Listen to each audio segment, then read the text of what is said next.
Hola, Jonathan. Sí, bueno, yo creo que Listo. ya Un me ve saludo. bien. Listo, estás ahí. Listo. Perfecto. ¿Me escuchas bien? Sí, muy bien, muy bien, muy bien, afortunadamente. Bien. Un saludo franciscano de paz y bien para todos y cada uno de ustedes que se están conectando en nuestra red social de Instagram. Y también le damos un saludo muy especial a todas las personas que en nuestras plataformas internas nos están viendo. A todos ustedes, queridos docentes, a todos ustedes, queridos estudiantes, y a algunos de ustedes, padres de familia, que también han querido tener este interés. Hoy nos acompaña nada más y nada menos que un hermano muy especial, Fray Julián Andrés Beltrán. Se encuentra en este momento desarrollando sus estudios en Francia, en París, y para nosotros es un orgullo poder conversar con uno de nuestros hermanos que desarrolla no solo sus estudios allí, sino que también ha desprendido un campo investigativo importante en el ejercicio de su ministerio sacerdotal y de su condición de vida religiosa.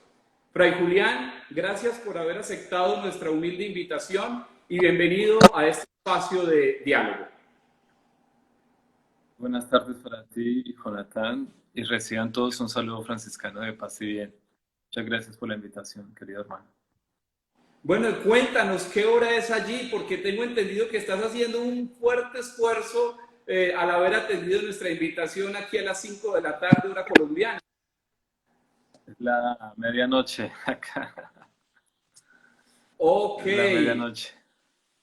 bueno, hoy hay un tema pues muy especial que nos convoca mi querido Julián y le hemos querido pues denominar así, ¿no? Muerte o vida de los correlatos, una aproximación al fenómeno religioso y cultural.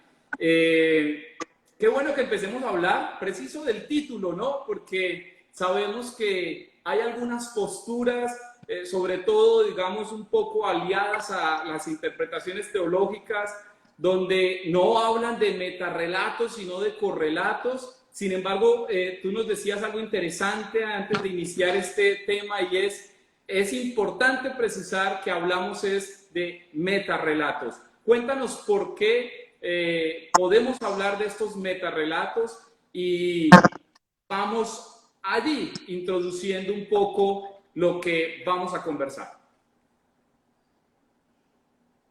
Sí, un pequeño libro salió en los años 80 de un filósofo francés que se llama Jean-François Lyotard. Eh, Él trata de explicar qué era este tema de la posmodernidad. El libro se llama, irónicamente, La posmodernidad explicada a los niños, pero era una sátira porque es un texto muy difícil de leer. Lo leí hace algunos años en mis tiempos de estudiante de filosofía en la Universidad San Buenaventura en Bogotá. Y me pareció muy interesante porque cuatro grandes relatos que ha construido la humanidad a lo largo de su historia, pero sobre todo eran temas que se venían discutiendo fuertemente en el siglo XX. El relato del cristianismo, el relato del marxismo, que es muy fuerte debatido en los años 60 y 70, el relato evidentemente del capitalismo. Y hay un cuarto relato, y es el relato del ilusionismo, de ilusionismo, el relato, no, es decir, el relato de la razón. Precisamente son esos cuatro grandes relatos o metarrelatos en los cuales giraba el hombre sobre el siglo XX, desde la modernidad, pero en el siglo XX se da el gran debate sobre la muerte o existencia de esos relatos. Así como para precisar un poco el tema que hemos elegido para debatir. aquí entre nosotros, pero también para los padres de familia y para las personas que están escuchando en este momento. Qué bien. Estos grandes relatos o metarrelatos, como nos lo acabas de indicar, podríamos decir, Julián, que de alguna manera quedaron en jaque en la posmodernidad. Bueno, después de la caída del muro de Berlín en 1989, como una forma simbólica para hablar de esa ruptura entre modernidad y posmodernidad, la propuesta del filósofo francés que se hizo muy famoso y que muchos replicaron después es que precisamente los relatos pues ya no tenían mucho sentido en la historia. La historia se había diseminado de alguna manera. Es decir, a partir de ese acontecimiento, el hombre iba a empezar a hablar de pequeños relatos, ¿no? Ya el cristianismo ha sido para algunas personas, pero no para toda la humanidad. El marxismo se cayó como sistema eh, social. El capitalismo liberal trajo otros demonios que nosotros conocemos como un individualismo extremo o la ley del más fuerte. Eh, y la razón, pues, no explica la totalidad de la realidad. Y por eso el filósofo francés dice, pues, no es que se superen definitivamente, pero hoy por hoy debemos tener en cuenta las particularidades de los individuos, de las culturas, y en ese sentido podemos decir que la posmodernidad habla más bien de particularidades de las diferencias. Si hay algo que puede caracterizar a a la posmodernidad es precisamente que se especializa en un discurso sobre las diferencias, muy propio de la filosofía francesa del siglo XX.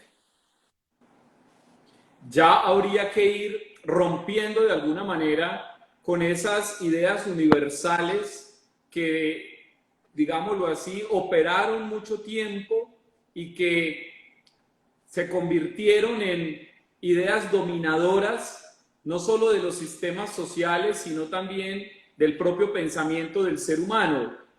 Anotabas algo interesante y era la categoría de las diferencias, ¿no? Cómo la posmodernidad se convierte en el escenario en donde las diferencias comienzan a tener voz y lo particular, lo singular, con mayor razón.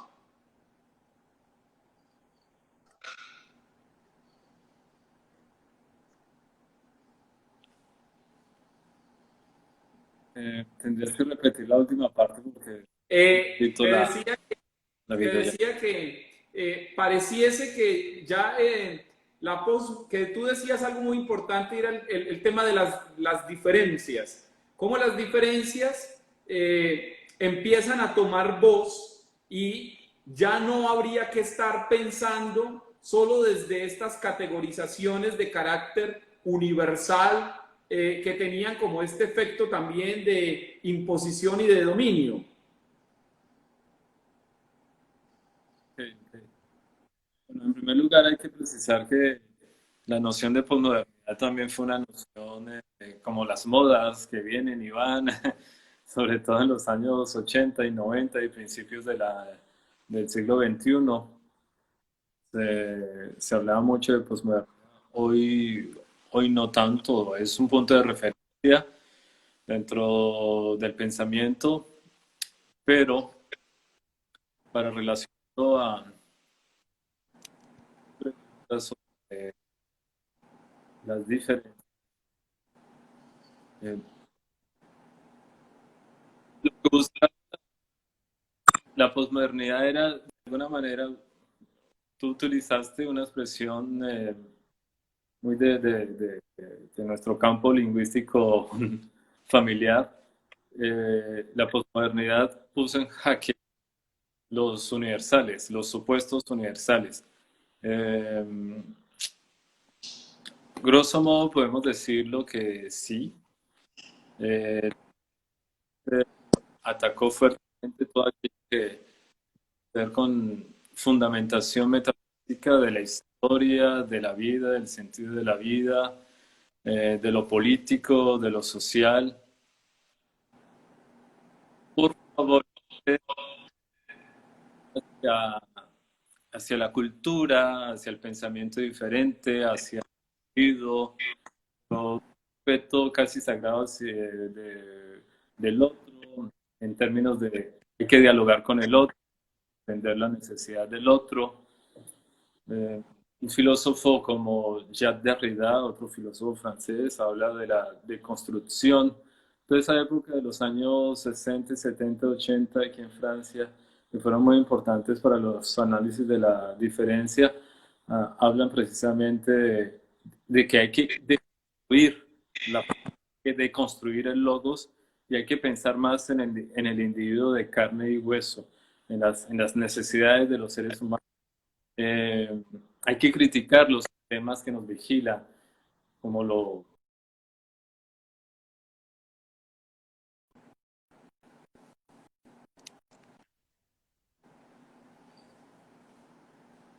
Bien, hay una idea muy interesante que desarrollaron estos filósofos posmodernos, además de esta conceptualización propia de Lyotard de los metarrelatos, y es el tema de la muerte de la razón. Tú lo mencionabas ahorita como uno de los grandes metarrelatos, el iluminismo o el racionalismo. ¿Qué es lo que conduce o qué podría motivar a que este tipo de filósofos posmodernos sean tan categóricos al hablar de la muerte de la razón? Bueno, se critica la razón, se critica fuertemente el ideal de la razón como fundamento último de la historia humana, se critica la relación entre razón y progreso, porque en la modernidad se creía que con el uso de la razón, con la superación de la minoría de edad, como lo planteaba Kant en ese pequeño artículo sobre la ilustración, ya todos los hombres íbamos a superar la minoría de edad y íbamos a progresar en nuestra propia historia. Pero comparándonos con la realidad y con los acontecimientos de cada país, especialmente como esto se desarrolló sobre todo en Europa y luego llega a América y seguramente a los otros continentes, el hombre, los seres humanos nos damos cuenta que la razón es una parte importante de nuestra vida, pero hay otras cosas como los sentimientos, valores, las emociones, que desempeñan un rol o un papel muy importante en nuestra evolución como personas. La política también tiene mucho, mucho para analizar, porque hay muchos intereses allí que se mueven y que distorsionan lo que es el verdadero servicio de un político. En fin, la razón desde mi punto de vista no logró o no ha logrado ese dominio de la cultura completamente.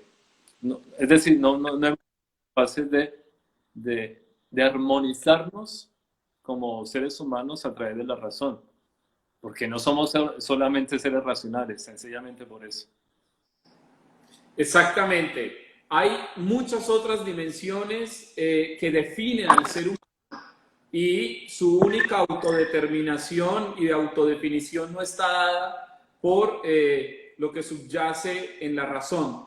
Y algunos inclusive, tú recordarás cómo algunos inclusive nos desafiaron a ubicar el papel de la razón o al menos desnudarla. Estoy hablando, por ejemplo, de Horkheimer o Theodor Adorno, que nos decían, ojo, porque es que la razón tiene ciertas connotaciones que de pronto no hemos sido conscientes. Una razón que puede ser solo instrumental, o dos, una razón que puede estar solo bajo el efecto de dominio y por lo tanto se pone como superior, se pone como diosa de todo lo humano. ¿Consideras tú que estos señalamientos podrían iluminar ese socavar la razón o esa muerte de esa razón dominadora?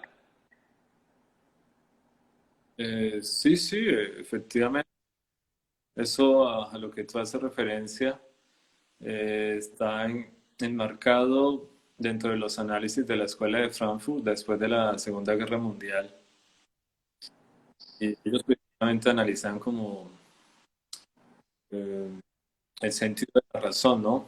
Y la razón se ha utilizado como un método también.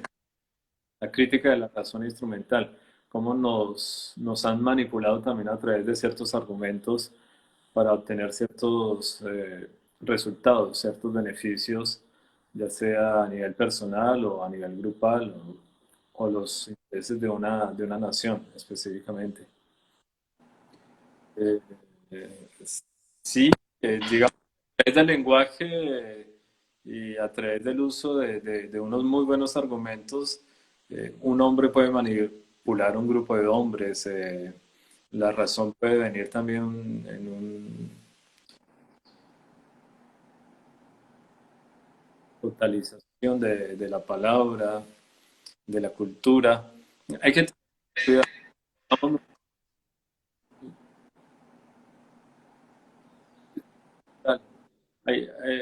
Por eso yo creo que los análisis del giro lingüístico, de las funciones del lenguaje, son muy importantes para comprender cómo conectamos la razón con los argumentos, con las palabras, con el lenguaje. Sí, eso tiene que ver efectivamente con la crisis también que propone la posmodernidad sobre la razón, sobre ese gran relato que hemos construido sobre la razón. Simplemente un objeto humanizador. Puede ser si lo sabemos usar, si no, pues también puede servirse para construir el mal. Hablemos un poquito de este otro metarrelato, Julián, que me parece que es fundamental, máxime desde nuestra perspectiva cristiana, y es por qué considerar el cristianismo como un metarrelato en esta época de la posmodernidad. Cuando se hablaba de la posmodernidad y se relacionaba con el gran relato del cristianismo, es porque el cristianismo pues tiene una visión de la historia. Hay una biología presente en en la religión, en la parte de Dios, que, que nos da a todos nosotros a afirmar ciertas creencias, los que somos religiosos, los que son creyentes. Eh, Porque Dios se revela en una persona, en Jesucristo.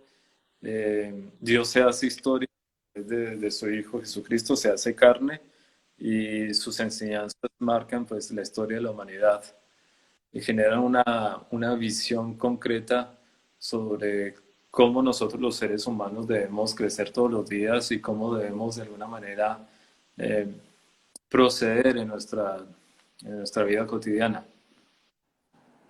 Entonces, la teología, digámoslo así, también hay una filosofía de fondo en el cristianismo que poco empieza a perder un poco, digámoslo así, de solidez en el discurso filosófico y, y- y se somete, yo creo que a una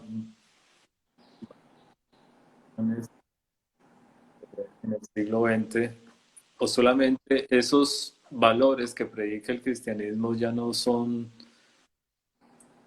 una generación, no son tan importantes, y eso lo puede uno evidenciar aquí en Europa. El cristianismo tuvo una importancia, sigue teniendo una importancia, pero ya no tiene la fuerza suficiente que tuvo en siglos pasados. Eh, Porque se cambió la fe y se cambiaron esos valores por valores, diría yo, liberales, eh, totalmente diferentes al cristianismo. Uno de los aforismos de Nietzsche, dice una cosa que me llama a mí mucho la atención, porque dice que el cristianismo como un león ya no ruge con tanta fuerza, puesto que otros también pueden ladrar. Un aforismo nietzscheano que, digámoslo, contrarresta como un poco también esa idea totalizante en la que la modernidad y el cristianismo hicieron una amalgama como un poco viciosa, digámoslo así, o no tan conveniente. Y qué interesante poder ver qué es lo que subyace a la modernidad para decir que el cristianismo es un metarrelato. ¿Crees tú que en el fondo le están poniendo un límite? Le están diciendo, ubíquese con el ser humano, no ruja tan fuerte y trate de ponerse también al momento histórico en que los seres humanos están viviendo, o subyace otra cosa?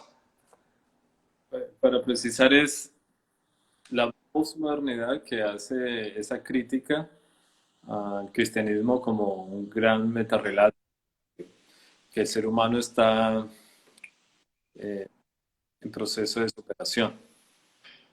Y por otro lado, hay que decirlo, Nietzsche es, es uno de los grandes filósofos sobre los cuales se fundamenta todo este discurso de la posmodernidad, del postestructuralismo, de las filosofías de la diferencia. Nietzsche tiene una frase también muy famosa, que no existen hechos, uno puede decir teorías, relatos, lo que existen son interpretaciones. Eh, y desde ese punto de vista, no solamente el cristianismo, y si estamos dentro de la Iglesia Católica, nosotros podemos ver también que hay una variedad de interpretaciones, pero también más allá del cristianismo, gente que ya no está dentro del mundo cristiano, tiene también sus visiones sobre las realidades, sobre el mundo. Hoy por lo menos nos encontramos con unas visiones paradoxales, diferentes, otros muy extrañas. Digamos que hoy todo el mundo opina, todo el mundo tiene su propia interpretación sobre la vida. Es bastante difícil encontrar como un hilo conductor de la historia hoy. Exactamente, ya no podríamos hablar de una metahistoria que todos tenemos que seguir o a la que no todos nos tendríamos que alinear, puesto que lo que está demostrado es que la historia está fragmentada, la historia tiene un cúmulo de sucesos que no necesariamente se hilan en un estado coherente o teleológico, ciertamente. Exactamente, este tema me parece fundamental. Los grandes relatos han tenido siempre una teleología, como para explicarle a los que nos escuchan o nos ven. Hay una diferencia entre teología y teleología. La teología es aquello que busca una finalidad, un sentido que rige para todos, ¿no? Es el estudio sobre Dios. Es lo que busca el cristianismo. El cristianismo tiene como fin la salvación para la humanidad. Y por eso es un gran relato. El cristianismo de alguna manera también buscaba que todos los seres humanos pudieran vivir en comunidad, con valores muy cercanos de alguna manera al cristianismo. Lo que sucede es que en el marxismo había una presión política, una ideología. En cambio, en el cristianismo siempre todo es necesario. La libertad siempre está presente. Exactamente. Sí, exactamente. Hablemos un poquito nos queda un relato, un metarrelato interesante, y has expuesto un poco, hemos visto un poco todo este tema del iluminismo, la razón, estos carácter dominador, totalitarista, un poco del cristianismo y sus finalidades. Hablemos un poquito, Julián, del capitalismo, ¿no? Porque pareciese que es otro de los grandes metarrelatos y aunque sabemos que no nos hemos, digámoslo así, tú me permitirás decirlo así, no nos hemos desprendido completamente de este metarrelato, aún nos seguimos aferrando a ciertas esperanzas de lo que este metarrelato expresa. En realidad, ¿está vivo? ¿Está muerto? ¿Tú qué piensas? Bueno, primero, insisto, hay que precisar que estos relatos siguen estando presentes porque para muchas personas y para millones de personas en el mundo, el cristianismo sigue teniendo un sentido y nosotros seguimos creyendo en nuestra salvación en Cristo.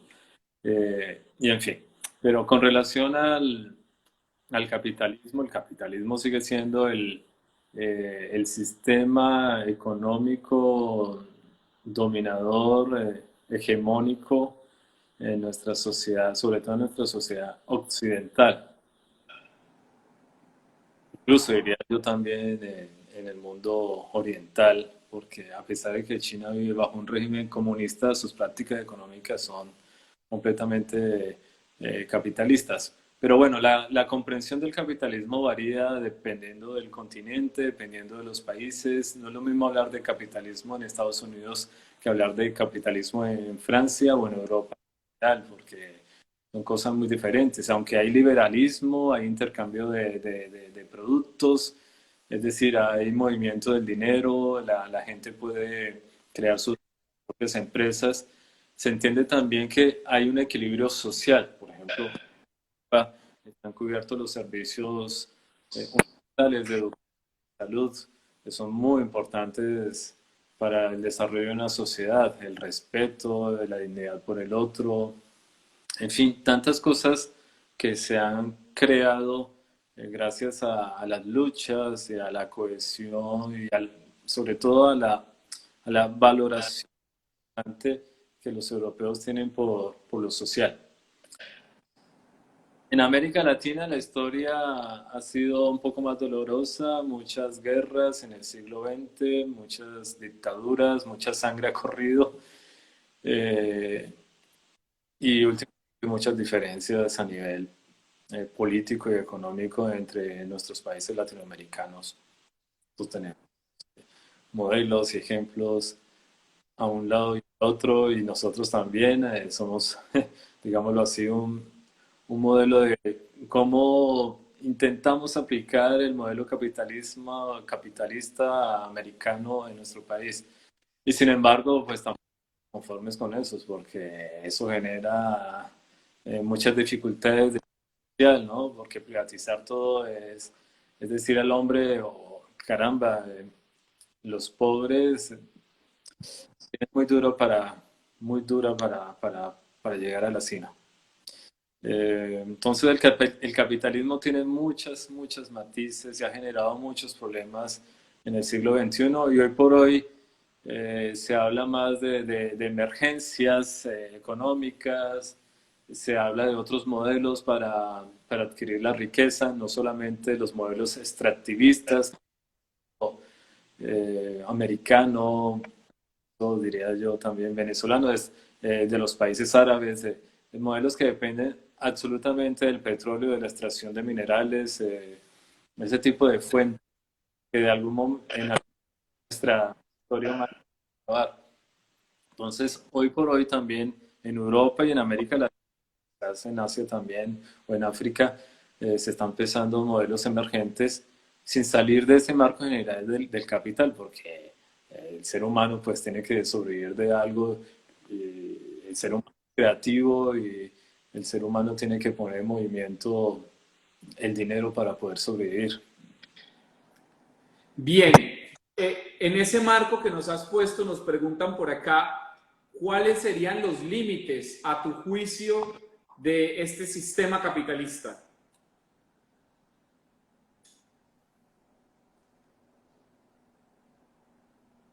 Los límites tienen que ver siempre con un respeto muy fuerte por los derechos fundamentales de las personas, de los seres humanos. El capitalismo salvaje o simplemente el capitalismo, grosso modo, no puede pasar por las necesidades del ser humano. Una persona, bien que tenga creatividad, tenga iniciativa, bien que sea exitosa y tenga riqueza, pero no puede pasar por encima de lo básico, de lo fundamental de los seres humanos, ¿no? Una sociedad rica, capitalista, tiene que lograr un punto de equilibrio entre todos los ciudadanos. Y a eso aspiramos, por ejemplo, nosotros como colombianos, ojalá algún día podamos este punto de equilibrio donde no haya esa pobreza abismal que nosotros notamos en nuestro país. Es debido a que poner quizás el dinero por encima de las necesidades de los seres humanos. Es una lucha tremenda el tema de la educación, es una lucha tremenda el tema de la salud en Colombia, eh, de los servicios básicos.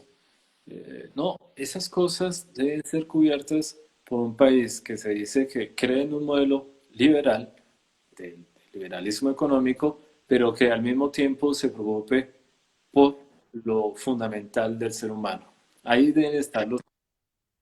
El capital no puede pasar por encima del ser humano. Muy bien. Qué bueno que nos acercáramos un poco, habiendo puesto ya el precedente de en qué consisten estos cuatro grandes metarrelatos y la finalidad de ellos, eh, podernos acercar un poco, Julián, al fenómeno religioso y cultural, porque ciertamente estos metarrelatos han tenido una incidencia, yo diría, sistemática al fenómeno religioso y cultural. A tu juicio, ¿cómo se va imponiendo de alguna manera estos metarrelatos en este fenómeno religioso y particularmente pues en el, digámoslo así, el discurso cristiano?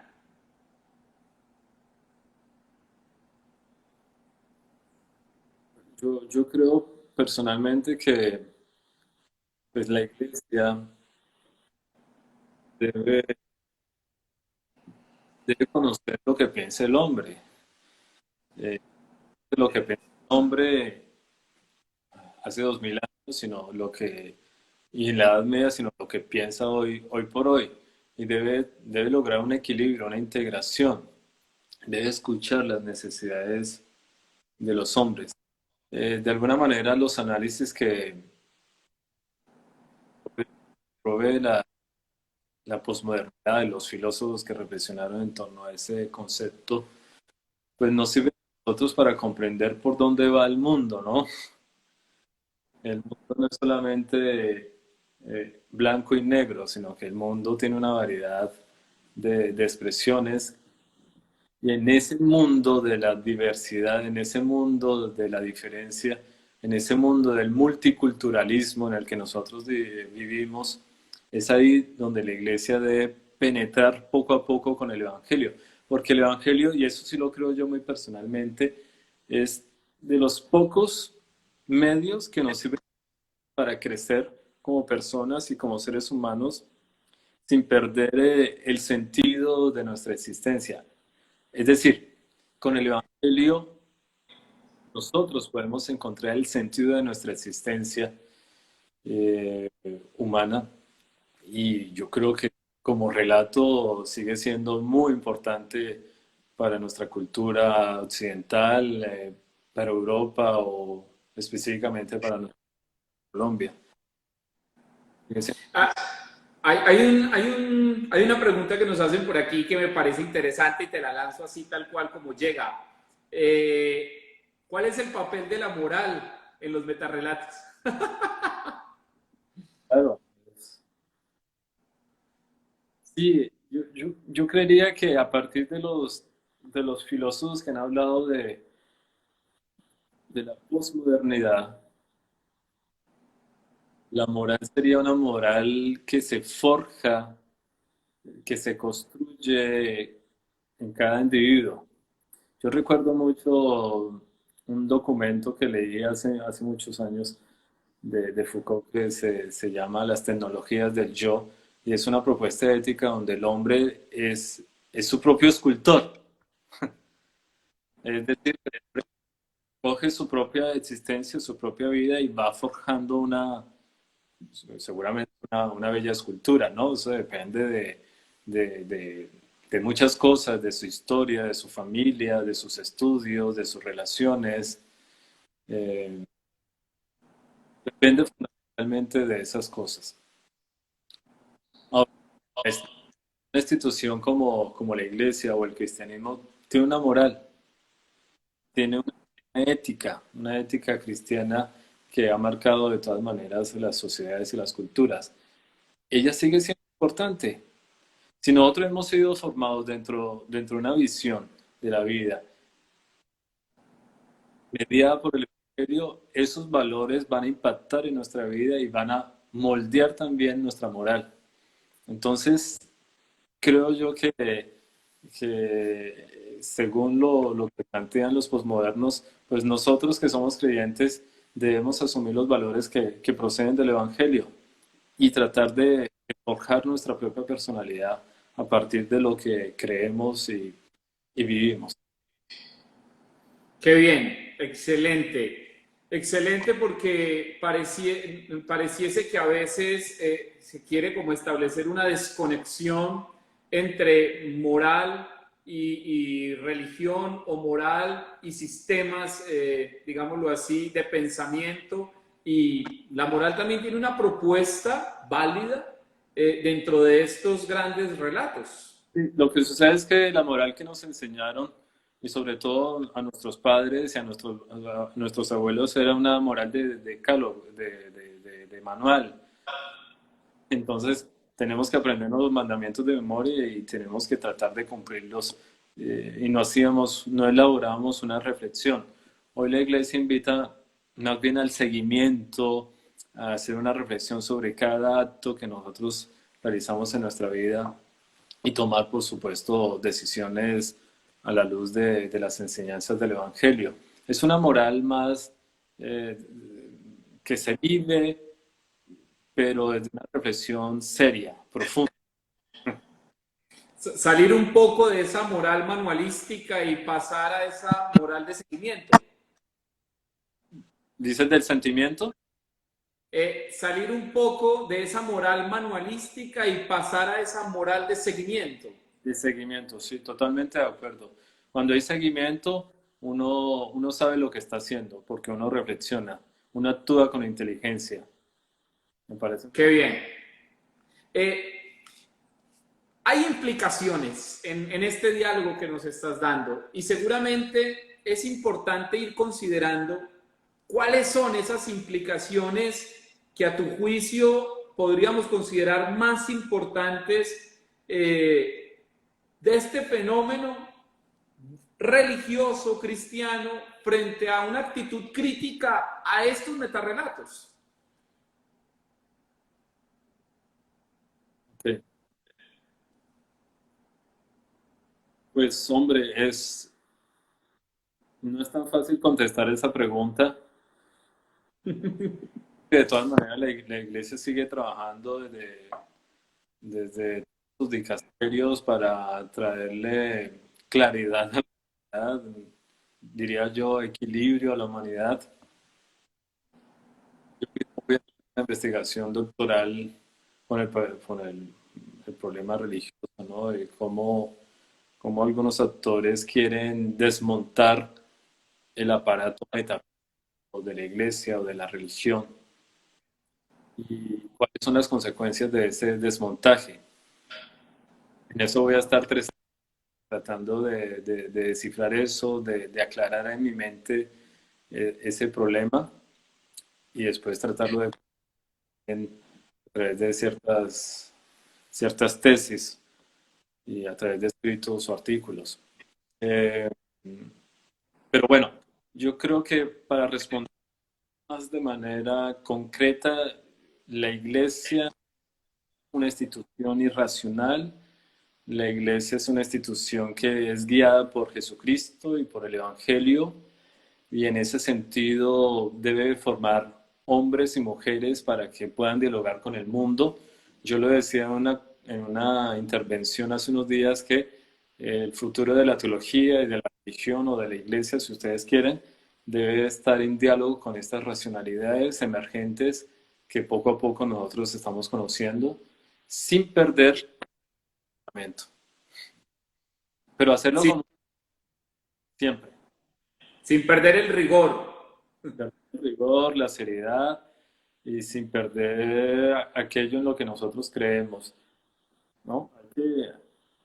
Hay que leer mucho, hay que aprender mucho y hay que saber dialogar con el mundo en el que nos encontramos. Que finalmente nos va a tocar eh, sumergirnos en tantas realidades para tratar de llevar el Evangelio a todos esos lugares, a todas esas culturas que son diferentes a nosotros. ¿Consideras tú, Fray Julián, que en este momento preciso de nuestra historia se hace más necesario seguir en este proceso de diálogo con estos metarrelatos de parte de la experiencia cristiana y en qué medida puede entrar en ese diálogo? Bueno, yo plantearía la pregunta en estos términos. La iglesia, la religión, debe necesariamente establecer siempre un diálogo con las diferentes racionalidades. Eh, la iglesia debe que conozca muy bien de economía, que comprenda el mundo del capitalismo. La iglesia, para no en falso, y eso ya lo ha hecho desde hace más de un siglo, de conocer qué consisten las ideas presentes en el Capital de Marx, eh, de las teorías de género, en qué consiste eso, ¿no? Y cómo nosotros podemos iluminar esas realidades sin, insisto, sin perder lo que nosotros somos desde nuestra tradición, desde nuestra historia y de todo desde el Evangelio, lo que nos ilumina el Evangelio. Desde allí es que nosotros podemos empezar un diálogo mm, tranquilo, eh, pacífico, pero al mismo tiempo inteligente con nuestras racionalidades contemporáneas. Hay un último detalle que pues no podemos pasar por desapercibido en términos de aplicación de este diálogo y es finalmente, ya pareciese cliché, pero considero yo no lo es, frente a este fenómeno pandémico, ¿no? Y allí, cómo, digámoslo así, este fenómeno afecta a estos metarrelatos y con qué actitud habría que entrar a hacer un análisis juicioso de el fenómeno pandémico con lo que esto implicó o afectó estos relatos que, como tú dices, siguen aún vigentes. Okay. Sí, obviamente la situación de la pandemia o muchas preocupaciones en el ser humano, no desde el punto de vista de la salud, sino también desde el punto de vista de la economía, ¿no? También ciertas consecuencias psicológicas por el confinamiento en todas partes.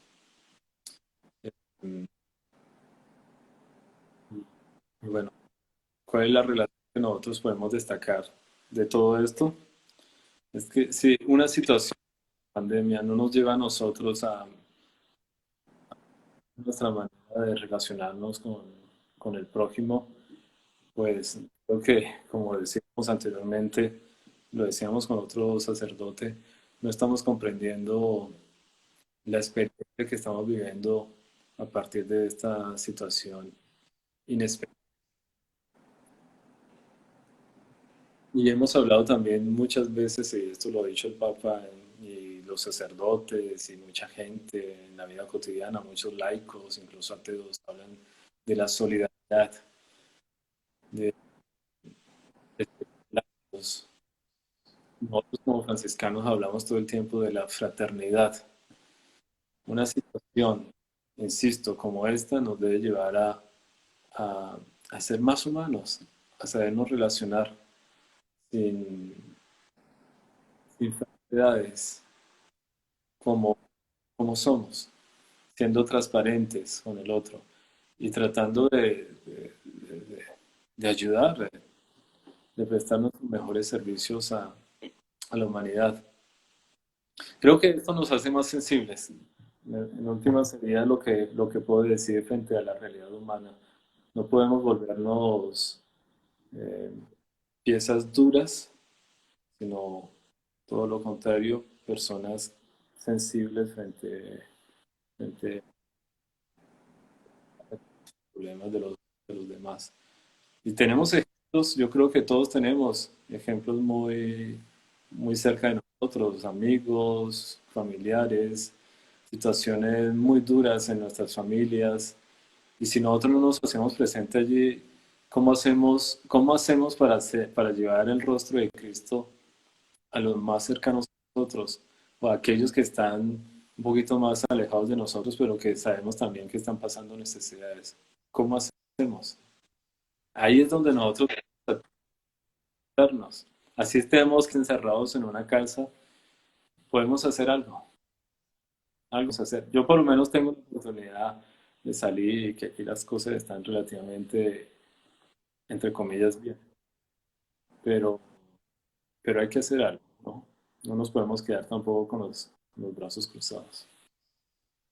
Qué bien.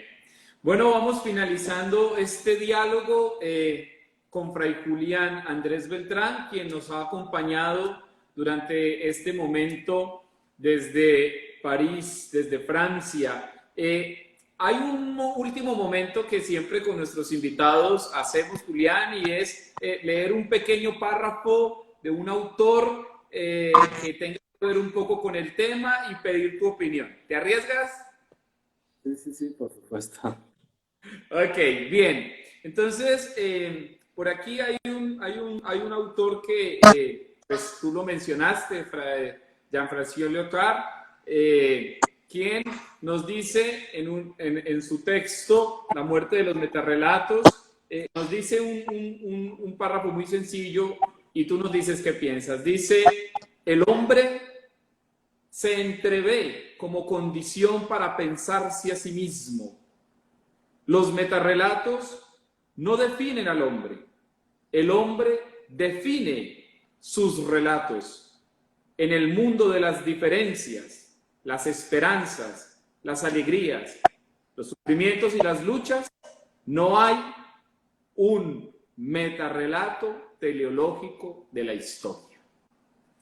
¿Qué piensas? Yo podría decir que esa es como la tesis principal de Jean-François Lyotard. Eh, pues en primer lugar, el argumento es coherente con lo que él trata de escribir sobre la posmodernidad. No hay un relato único que sea válido universalmente para todos, ¿no?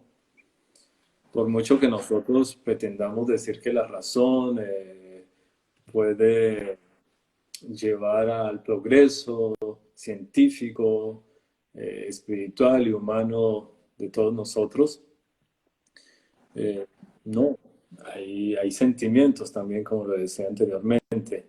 El cristianismo que se ha posicionado como una especie de relato válido para todos, eh, uno puede decir, el cristianismo hoy es una posibilidad que nosotros encontramos, es un camino. Para mí la metáfora del camino es mucho más diciente, porque sabemos muy bien que hay muchas religiones en el mundo, eh, hay muchas diferencias entre las religiones. Y así podemos decir de todo lo que hemos discutido. El marxismo no se puede, el comunismo no se puede imponer a, a toda la humanidad, de todos sabiendo las consecuencias que esto trajo en ciertos momentos de nuestra historia humana. Y también las consecuencias un poco tristes del capitalismo y sobre todo entendiendo esto como un capitalismo salvaje. Entonces, estoy de acuerdo con Lyotard desde ese punto de vista. No hay un relato único. Eh, lo único está en nuestro corazón, en lo que nosotros construimos, lo que nosotros queremos. Nosotros, por ejemplo, hemos querido ser frailes y ese es nuestro relato y eso es lo que queremos contar a la humanidad y transmitir a la humanidad, sin imponernos, sin creer, sin decirle a la gente, este es el único relato válido para todos ustedes. No, esto es lo que nosotros creemos y queremos dar testimonio de esto que creemos. Y estos son los valores que nosotros vivimos y queremos también que ustedes conozcan. Y ya, yo creo que es así que uno puede arrastrar muchas personas, por decirlo popularmente. Entonces estoy de acuerdo en el fondo con la tesis de Lyotard. Nosotros nos constituimos a sí mismos gracias a nuestras capacidades, gracias también a la razón, gracias a nuestra historia, gracias a nuestros valores y así nos narramos. Qué No sé. bien. Te adelantaste de alguna manera a la pregunta, a la estocada final, pero gracias, excelente. Y era, ¿cuál es tu relato? Ah, sí, sí. Para aquellas personas que nos ven y nos escuchan, pues somos frailes franciscanos y hemos sido atraídos por una figura muy importante de la historia del cristianismo, San Francisco de Asís, que vivió y encarnó la vida de Jesucristo. Y esa historia, esa vida de San Francisco, pues sigue siendo muy atractiva para nosotros y está muy presente en nuestros corazones, en nuestra mente, y queremos comunicar esa alegría a toda la humanidad. Las florecillas de San Francisco precisamente narran, relatan el estilo de vida alegre de la espiritualidad franciscana. Es una de las notas que nosotros debemos destacar. Y algo como para cerrar este espacio de diálogo contigo y con todos los que nos ven, la paz también, la paz que tanto necesitamos en Colombia, es uno de los valores fundamentales de nuestra espiritualidad franciscana. La paz como centro y eje articulador también de nuestra espiritualidad, la paz y el bien. Bueno, muchísimas gracias, Fray Julián. A todos ustedes, gracias por habernos acompañado en este espacio de diálogo desde la sección El Pío 12 te acompaña en casa hablando con los amigos. Y creo que ha sido un gran amigo el que hoy nos ha iluminado, el que hoy nos ha irradiado desde su saber y también desde su experiencia como filósofo, como teólogo y como religioso. Ha sido un gran aporte, Julián, tenerte entre nosotros y gracias por este esfuerzo también magnánimo que has hecho de poder soportar hasta tarde de la noche para compartir con nosotros aquí. A ustedes, seguidores en Instagram, que Dios les siga bendiciendo. Padres de familia, amigos, jóvenes, gracias por haber participado de este espacio de formación y también en Facebook se publicará este video para que ustedes también allí lo puedan seguir. Terminamos con la bendición de nuestro Padre Julián. Qué bueno sentir tu bendición también desde las fronteras y que desde allá también nos llegue a nosotros ese deseo de bienestar y de prosperidad para todos nosotros. No, reitero mi agradecimiento a ti, Jonathan, y al Colegio Franciscano del Pío XII, y un saludo, reitero también mis saludos a todos aquellos que nos ven. Y esta bendición pues que llegue a cada uno de ustedes, que el Dios de la vida los acompañe siempre y los guíe con sabiduría. Señor, esté con ustedes. Y con tu espíritu. Señor los bendiga, los guarde, el Señor les muestre su rostro y tenga misericordia de ustedes. Vuelva el Señor su rostro hacia ustedes y les conceda la paz.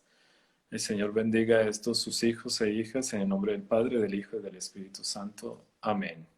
Dios los Amén. bendiga. Paz y bien. Muchas gracias. Hasta la Paz y próxima. bien. Muchas gracias. Adiós. Dios. Chao.